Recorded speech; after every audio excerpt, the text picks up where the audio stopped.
आपका स्वागत है एजुकेशनल स्टडी पॉइंट आई में, जो आपको उपलब्ध कराएगा विभिन्न प्रकार की परीक्षा उपयोगी सामग्री, जिससे आप चलेंगे शून्य से शिखर की ओर।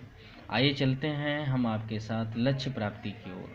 जैसा कि आप जानते हैं, पारस्की एवं पारस्की तंत्र में पार्ट फर्स्ट और पार्ट सेकंड में आपको हमने बहुत सारी चीज़ें बता दी थी। उसी में पार्ट सेकंड में हमने आपको उत्पादक एवं उपभोक्ता के बारे में वर्णन किया था। आज हम तीसरे जो जैविक घटक में उत्पादक और उपभोक्ता थे, तीसरा था अपघटक। आज अपघटक के बारे में बताते हैं।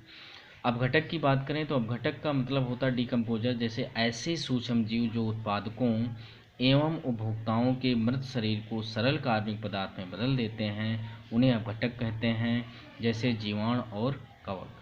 मतलब अपघटक वो होते हैं जो बड़े हुए पदार्थ, जो कार्बनिक पदार्थ होते हैं, उनको छोटे छोटे टुकड़ों में तोड़ दें, यानी सरल कर दें, जटिल से सरल में बदल दें, सरल में बदल देते हैं। ऐसे पदार्थों को हम ऐसे जीवों को हम अपघटक कर्ता कहते हैं, अपघटन कर्ता कहते हैं, और इस क्रिया को अपघटन कहते हैं। तो ये जीवाणु और कवक आपके अपघटक होते हैं। यही जो हैं आपके अपघटन का कार्य करते हैं और सरल कार्बनिक पदार्थों में बदलने का कार्य करते हैं। इस प्रकार जीवाणु और कवक हो जाते हैं। इसमें विषाणु भी लोग लिख लेते हैं, लेकिन विषाणु जो है वो अपघटक नहीं होता है, जीवाणु और कवक ही होते हैं। तो इस प्रकार ये आपका समाप्त होता है। इसके आगे प्रकरण जो आपका बहुत इम्पोर्टेंट है, जिससे कई बार ऐसे इससे प्रश्न पूछे गए हैं कॉम्पिटिटिव एग्जाम में, और इसके अतिरिक्त जो विभिन्न प्रकार की कक्षाएं हैं उसमें भी ये बहुत उपयोगी है। आइए हम इसको समझते हैं। खाद्य श्रृंखला यानी फूड चेन। खाद्य श्रृंखला मतलब इसे हम भोजन श्रृंखला भी कहते हैं। तो भोजन श्रृंखला की यानी भोजन प्राप्त करने के लिए या ऊर्जा प्राप्त करने के लिए विभिन्न प्रकार के जीव एक दूसरे से संबंधित होते हैं, एक दूसरे से प्राप्त करते हैं, इसी को हम और ये क्रमवार होते हैं, एक सीधी रेखा में होते हैं, इसीलिए हम खाद्य श्रृंखला इसे, जैसा कि इसमें बताया गया है, पृथ्वी के समस्त जीव भोजन या ऊर्जा प्राप्ति की एक क्रमवार श्रृंखला बनाते हैं, उसे खाद्य श्रृंखला कहते हैं। यानी समस्त जीव जो हैं वो क्रम से एक दूसरे से भोजन प्राप्त करते चले जाते हैं और एक श्रृंखला बना लेते हैं, एक चैन बना लेते हैं। इसी को हम भोजन प्राप्त करने की एक श्रृंखला बनती है, इसलिए इसे हम खाद्य श्रृंखला कहते हैं। जैसे कि आप कहें तो हमेशा खाद्य श्रृंखला में हमेशा ध्यान रखना, सबसे पहले उत्पादक होंगे, फिर उसके बाद प्राथमिक उपभोक्ता, फिर द्वितीय उपभोक्ता, फिर तृतीय उपभोक्ता, यानी क्रम से चलेंगे। यानी इसको अगर समझना चाहते हैं आप विधिवत, तो जो आपको आगे आने वाले टॉपिक पिरामिड में भी सहयोग देगा। तो सबसे पहले उत्पादक, यानी जो पहले भोजन प्राप्त करता है और पहले जो भोजन स्वयं बनाता है, तो स्वयं पहले उत्पादक बनाएंगे। अब इन उत्पादकों से जो भोजन लेगा, उपभोग करेगा, वो प्राथमिक उपभोक्ता, इनसे जो लेगा वो द्वितीय उपभोक्ता, उनसे लेगा जो तृतीय उपभोक्ता। इनको भी याद करना बहुत आसान होता है। यानी सबसे पहले उत्पादक, फिर जो पहले लेगा इनसे वो प्राथमिक उपभोक्ता, इनसे भी जो पहले लेगा वो द्वितीय उपभोक्ता, इनसे जो लेगा वो तृतीय उपभोक्ता। इस प्रकार ये उपभोक्ता होते हैं। तो जैसे श्रृंखला की बात करें तो सबसे पहले जैसे पेड़ पौधे हैं, पेड़ पौधों से हिरन लिया, हिरन को बाघ ने खाया, इस प्रकार ये क्या बन गई, एक श्रृंखला बन गई।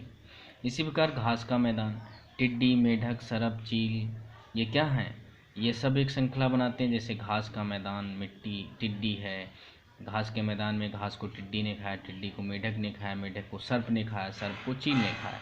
इस प्रकार ये भी एक श्रृंखला बन गई।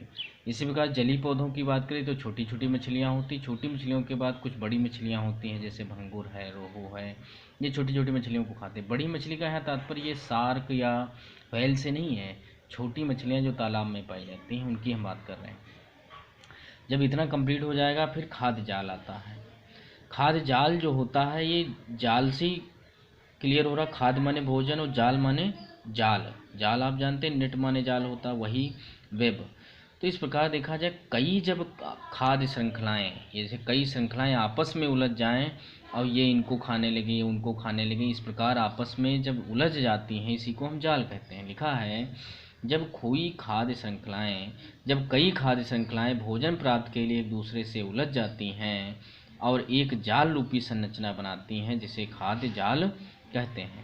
इसको उदाहरण से रूप से समझना चाहें, जैसे एक तालाब का पौधा है, तालाब का देखा जाए श्रृंखला, एक वृक्ष है, वृक्ष की श्रृंखला, एक घास का मैदान है, उसकी श्रृंखला, एक जंगल है, जंगल की श्रृंखला। अब तालाब के पौधे हैं, उनको छोटी मछलियाँ खाएंगे, वृक्ष पर चिड़िया रहेंगी, उसके फल फूल पत्तियों को खाएंगी।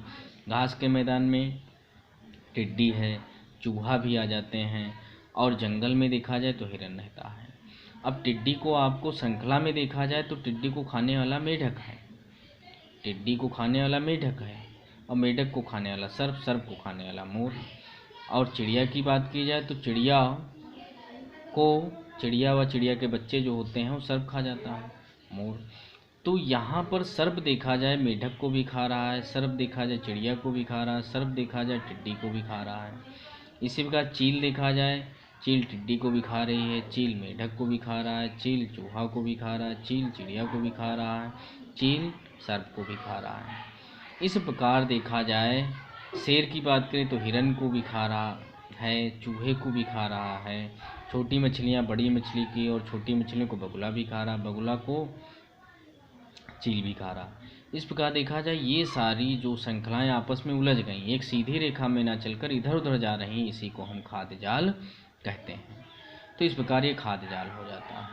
उम्मीद करते हैं आप लोग सभी लोगों को ये समझ में आया होगा। इसके कुछ महत्वपूर्ण बिंदु निकल कर आते हैं, उनकी भी चर्चा कर लें। महत्वपूर्ण बिंदु ये आते हैं कि जो कॉम्पिटिटिव एग्ज़ाम के लिए बहुत ज़रूरी होते हैं। अब हम ये सब डिटेल में पढ़ने के बाद, इसको डिटेल में पढ़ने के बाद जब महत्वपूर्ण बिंदु पढ़ेंगे तो आपके माइंड में हमेशा स्थायी रूप से बने रहते हैं।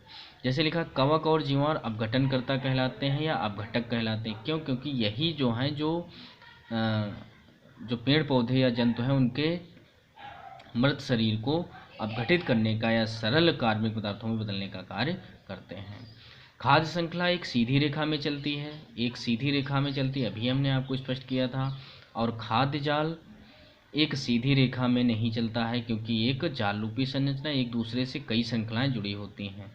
इसी प्रकार खाद्य जाल में कई खाद्य श्रृंखलाएं होती हैं। इस प्रकार ये खाद्य श्रृंखलाएं आपकी कंप्लीट हो जाएंगी। इस प्रकार ये आपका कंप्लीट होगा। तो आप सभी लोग इसको पढ़ना, समझना, ध्यान देना, और इस वीडियो में लाइक, शेयर और सब्सक्राइब ज़रूर कर लेना। और जो भी कोई इसमें समस्या है कमेंट ज़रूर करना, ताकि हम उसमें सुधार कर सकें। धन्यवाद।